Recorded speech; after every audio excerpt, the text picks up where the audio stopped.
ನಮ್ಮೆನೋ ಭಾವತನದೊಂದೆ ಸಕಸಲುಗೆಯ ನೇಮವಾದೊಡೆ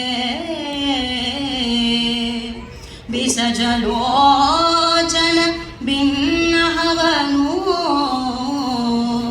ಅವಧರಿಸಬೇಕೆಂದ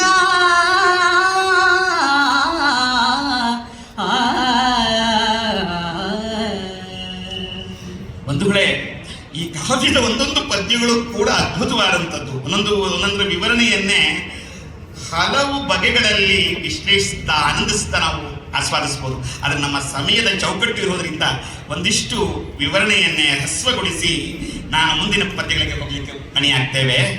ಸಹಜವಾಗಿ ಇಷ್ಟೇ ಹೇಳ್ತಾನೆ, ಕುಶಲವೇ ಓ ದುರ್ಯೋಧನ, ಕುಶಲವ ಕ್ಷೇಮವೇ, ಬಾ, ನಿನ್ನ ಮುಖದಲ್ಲಿ ಯಾಕೆ ಚಿಂತೆ ಕಾಡ್ತಾ ಇದೆಯಲ್ಲ, ಏತಕ್ಕಾಗ್ಯಪ್ಪ?